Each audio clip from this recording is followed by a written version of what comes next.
We are coming from Soul Vegetarian Restaurant on the corner of 75th and Indiana Avenue here in Chicago, Illinois. Our topic of discussion today is a conversation for transformation. And the subject we're discussing today is uncover the missing piece. Betty and I will share ideas with you. We ask that you not judge what you hear through the screen of what you think you already know, or you heard somewhere, or somebody told you. We hasten to add, however, we're not suggesting that you accept what comes through us, but we do suggest you remain open and have a dialogue with us when you call us if you choose to do so. A conversation for transformation, uncover the missing piece. Betty? Good evening. Uncovering the missing piece. Well, obviously, this is telling us something, Louis, that you have to know that there is a piece there and that it is covered. Otherwise, it's nothing to uncover. This is why we're having so much chaos and confusion in the world today, because people are not aware that peace is already there. Peace is whole, it is complete. It is what we are. It is what we're all constituted of. But we're not aware of that. So people are looking outside of themselves, constantly having a conversation, looking here and looking there. We're questioning for friends who know even less than they know themselves. You see, peace is not out there. Again, peace is what we are. Peace is within us, not inside of us, but within us. We are what it is. Well, we'll never know as long as we're focusing in on the static outside of ourselves. The static of so-called chaos and confusion that's happening all around the world. Let us be still and listen from within. This is the only way we're going to get acquainted with that peace and uncover that peace that always has been there and it is there as we speak. I agree with you, Betty.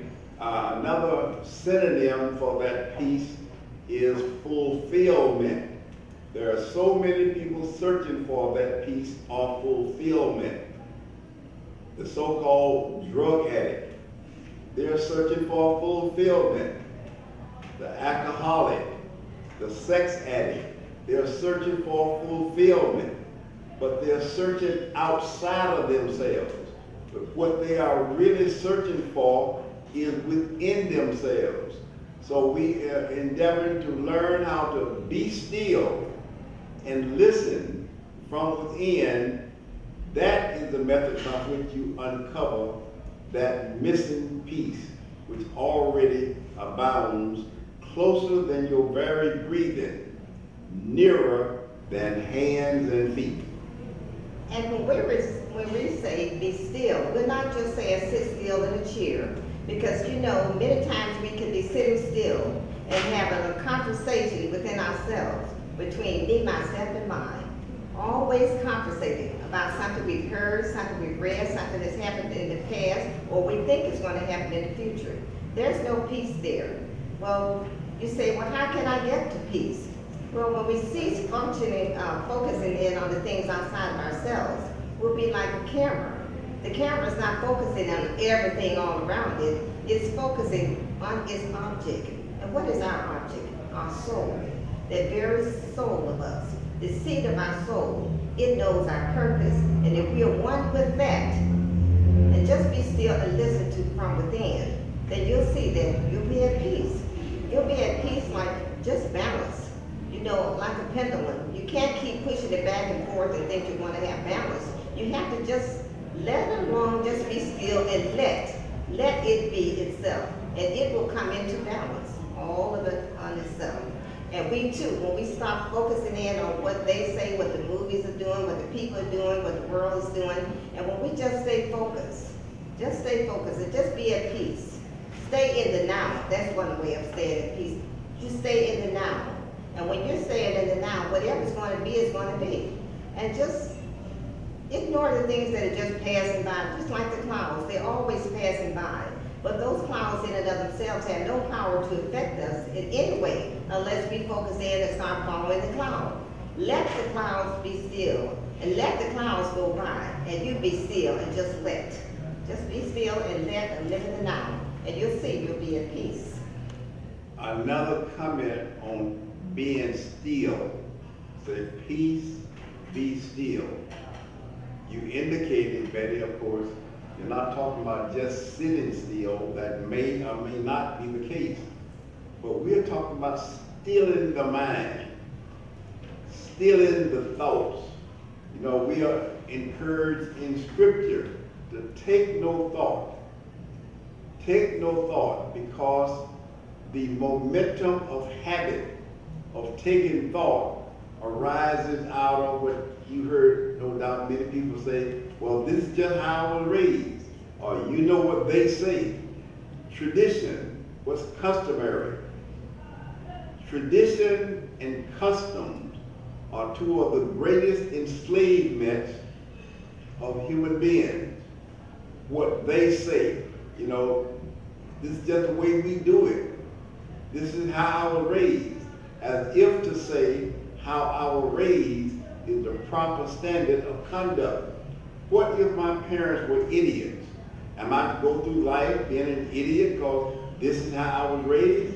So what we're suggesting, let us learn to practice true prayer, spiritual prayer. Spiritual prayer is without words and without thoughts. Spiritual prayer is being still of thoughts, still the belief systems that is all around you.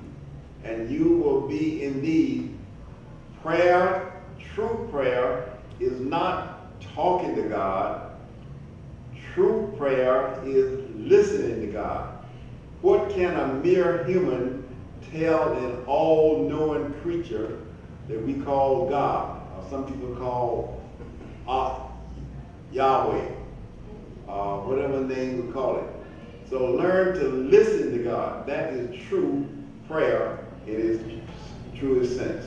And also this peace that we will encounter, if you just look at a flower garden, you would see that each flower is just being what it is. You know, it's a known fact that no one of us can be any more than what we are at this now moment. So look at that flower garden. If it's a lily, it's just being a lily. If it's a rose, it's just being a rose. Of course we gave them those names and those labels, but those flowers are not struggling. They are just in the now, and there's something within them that's causing them to unfold degree by degree. Now you may look at the flower garden and say, but this one is very small tulip and that's a large one. Well, they all have come through the same dirt. They have the same soil, the same rain, but each one is unfolding from within, peacefully. Do you know that we too are unfolding from within? But since we're not aware of it, we're constantly bringing in all of that static by worrying about, I wonder how tall is she going to get? I wonder if I'm going to pay my bills. I wonder. Stop wondering and be like that flower garden. Just be. Be yourself. And you'd be surprised how much peace you will already have. One of the widespread conversation in several communities, in the urban community especially, is peace in the neighborhoods.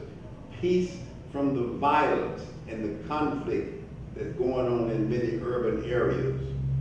Well, there are talk about the violence, meetings about the violence, but I think there should be more discussion and talk about character building. If character was rebuilt, then the violence would automatically diminish. So instead of focusing on the violence, let's focus on character building, teaching the mental, moral, and ethical traits of human beings that will lead to diminution of conflict and violence, because the weakness of character is the root cause of the violence and the conflict in any area, communities. You mentioned the peace in the neighborhood. You know, all of our neighbors are universal neighbors. But the key is that peace is not out there. Peace is not in a book. Peace is not in the tapes that we read or listen to. Peace is not it's not out there at all. This peace is within us. And And if we're going to bring peace universally, I first have got to be at peace within myself. That peace has to start with me, not out there, not trying to make someone else conform to my way of thinking. Because each one of us, as said earlier, we must be ourselves. Each one must be true to himself. But if you set a standard by which you think that this person should do it your way or his way or her way and not the way is the way of the soul unfolding. Allow the soul to unfold and allow that person to be themselves. This is the only reason why we're having so much chaos and confusion, because each one trying to control another, trying to make them do it my way. There are no man-made laws that's going to bring a solution to the peace in this world. Peace has to begin within each individual. It's an individual thing. It's just like water coming through a faucet. A water is clear water, whether it's coming through an iron faucet, a gold faucet, or a steel faucet. It's still the water coming through those individual faucets, but it's still water. We all have peace. Peace is within all of us, whether it's coming from a person of one ethnic group or one religion or no religion. It's still within each one of us. But we have got to acknowledge peace. Acknowledge God within everyone we meet. And some people may see this God as spirit, as consciousness, as soul. But in other words, allow the person to be themselves and you be yourself. There will never be any chaos and confusion if we're not looking to get something from someone. Let us be a master by being a great servant, and that is to see how I can serve. How can I be of use to you? Not what I can get from you, but what I can let come through me by the grace of God to benefit all. The root cause of most violence, if not all, is passing judgment and impatience. Being impatient with another or passing judgment on another. So you are encouraged, as Scripture advises us, to judge not from appearances. What are those appearances? What I see, what I hear. In other words, what the five senses proclaim. The information that's fed to the mind through the five senses. We must learn to not judge from those sense-fed information. Because once we pass judgment, then that energy of resentment begins to arise within the individual, and unless they are alert and understanding, that energy of resentment culminates in anger and all too often violence. So in order to uncover the missing piece, we must learn to be still. I don't know of any other message that we can bring on our message today beyond learn to be still. And if you should like to have assistance in learning how to be still, we encourage you to call us. Call the number on your screen, and we will get back to you if we don't in fact answer. Betty or I, we work together with a group, and we won't be advising you, mind you, but we will share ideas. It'll be up to you, like at a smorgasbord. You choose which is right for you, which is the right side for you. And that is so important, because within each one of us, we have that seed of knowing, that soul of knowing our divine purpose for being here. And we will acknowledge that that's God unfolded in each one of us. If we acknowledge that, there will be peace all the time, because we can know that each one is bringing a certain program to this society, or certain subjects at this table that we've never heard of before. But we have to realize that no one has to be a carbon copy of what someone else has said you should be. Allow people to be true to themselves. We have a question from the audience. Yes, John? Okay, it sounds as though you're saying I should do nothing, that I shouldn't judge, that I shouldn't take action. Aren't there enough black men sitting around not taking action, not doing anything, Don't you have to judge in order to make decisions? Well, I wouldn't call it judgment. If I am being still, I will listen to that still small voice that will utter itself from within. Because all the thought taking that human beings have done to now, we can view the situation in the world as it is.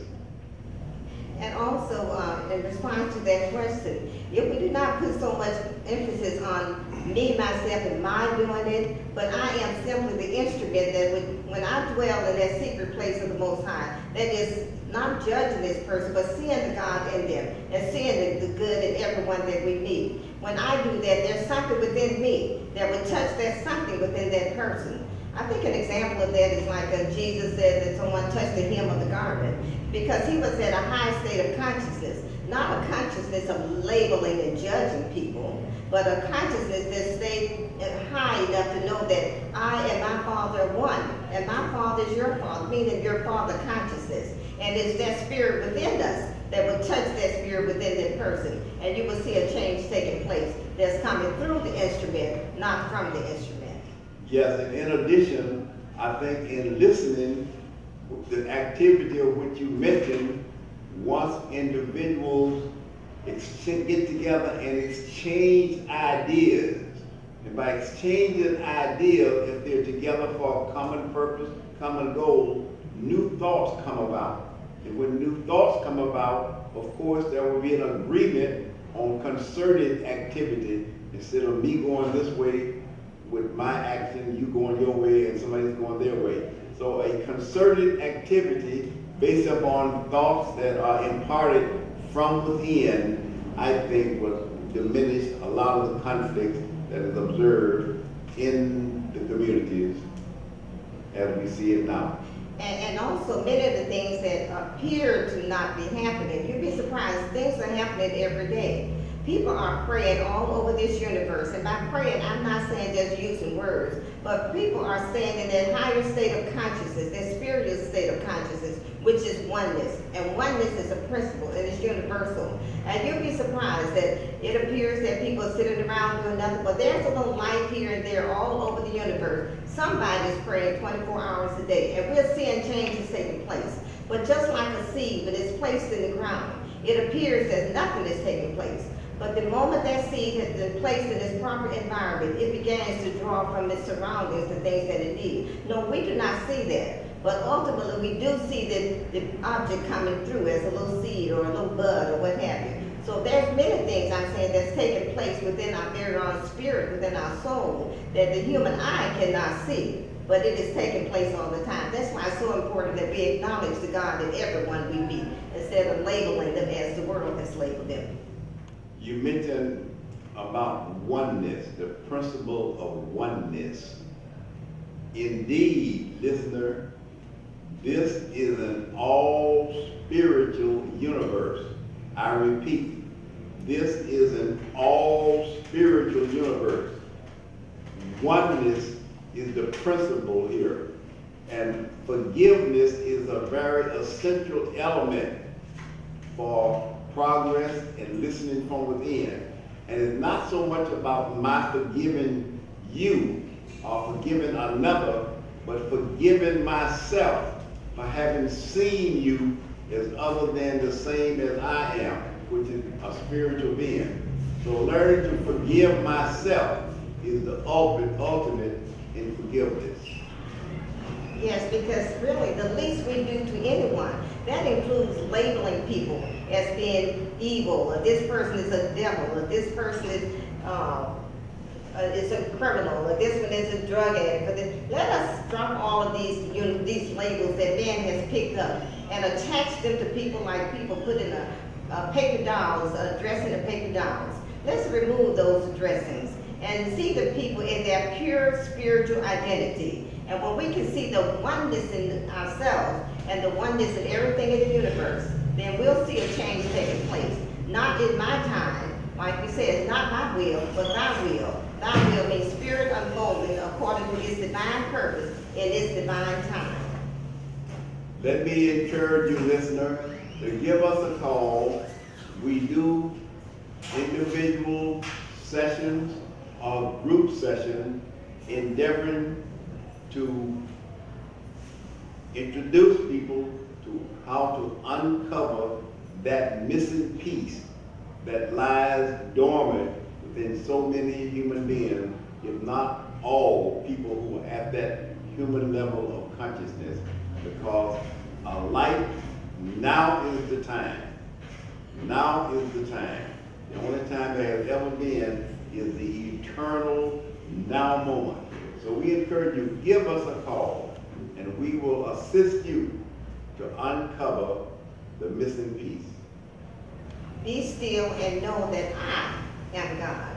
That I, that individual expression of that spirit, expressing individually through and as me, as you, and as everyone in this universe, is all here for a divine purpose. It will always be with all of us. But our key is to acknowledge it.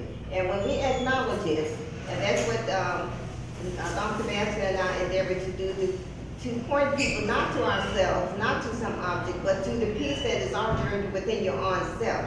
When you go within yourself, you will see that you have all that you need within you to bring about the peace. And that has nothing to do with whether or not you attend church, or what church, or whether or not you read a book or read or not. The point is, we came here with that divine substance within us. Let us be still and acknowledge that in everyone and in all our ways. Peace be with you. But let that peace begin with me. And I say, sisters and brothers, let it begin with you. We will end our discussion today by repeating the words to the peace song. Let there be peace on earth, and let it begin with me. Let there be peace on earth, the peace that was meant to be. With God as our Father, family all are we. Let me walk with my family in perfect harmony. Let peace begin with me. Let this be the moment now. With every step I take, let this be my solemn vow to take each moment and live each moment in peace eternally. Let there be peace on earth, and let it begin with me. Thank you.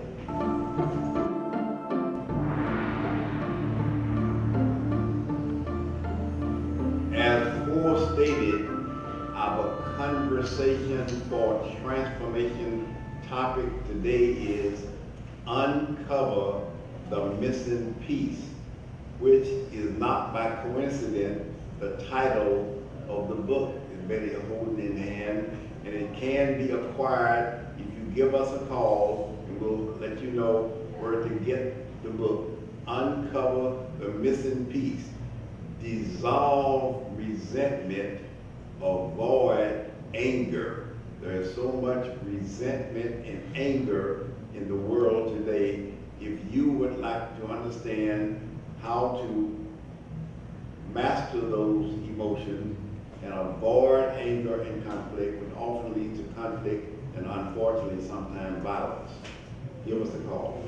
You know, Louis, it's interesting that we're discussing this book on dissolving resentment, because a lot of people get upset. They say, because I just resent the way they talk to me.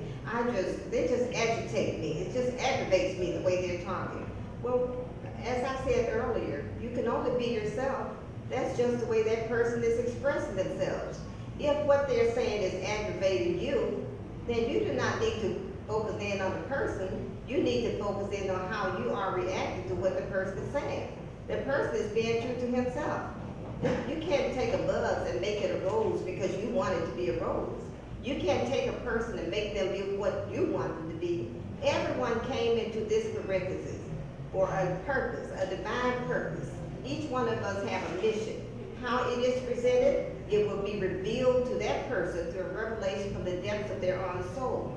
And when we're aware of this, then we can dissolve that resentment by allowing that person to be themselves and you be yourself. And when we can dissolve resentment, then we can avoid anger. Because the anger is only when you're getting hot under the collar because you want a person to do what I say do, the way I say do it. Now, one of the things that is very important to understand There is nothing external to you that has the power to make you angry. And that is not what makes you angry. What the situation is, or what somebody said, didn't say, what somebody did or didn't do. Another person's behavior has no power, none, to cause you to be angry. And that is not what causes anger. Your anger is caused by what you say to yourself concerning another behavior. And as Betty just mentioned, everybody do the best they understand at the moment in the state of mind they're in. I do, you do, she does, he does. So since you're doing the best you understand at the moment, why should I stand in judgment of you? Maybe 5 minutes later, I might say, or you might say, you know, I shouldn't have said that, or I shouldn't have done that. But at the moment, my behavior is dictated by the best I understand in that state of mind. In other words, it's an unfolding state of awareness. It's like a baby. You could be a professor. If you're teaching a baby, the baby just doesn't understand what you're saying because the baby is not at your level of consciousness. In order to have someone to understand you, they have to be at your level of consciousness, and even then, they may say it in a different way because there are unique ways of expression. That spiritual oneness, which we all constituted of, can express itself in so many different ways. It's infinite ways. So it's not my way or your way, it's one way. And that one way is spirit expressing the way it will express itself. I used the word I earlier, and I said me, myself, and I. There is an I, and that I is when we all open our mouths and say, I will do this or I will do that. That I is our spirit speaking through us. Let us acknowledge that I is speaking through everyone as they open their mouth and speak to the best of their ability. And in the book, Uncover the Missing Piece, there are exercises given to learn how to avoid anger and thereby diminish the conflict and the subsequent too often violence.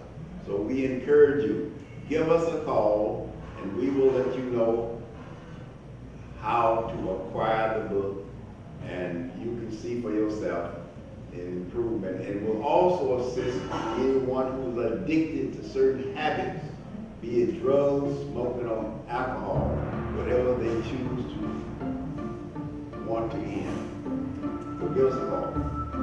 Thank you again, and hope that you'll get the book and enjoy reading it and bring peace into your life. Thank you. Good afternoon. Take care and be safe.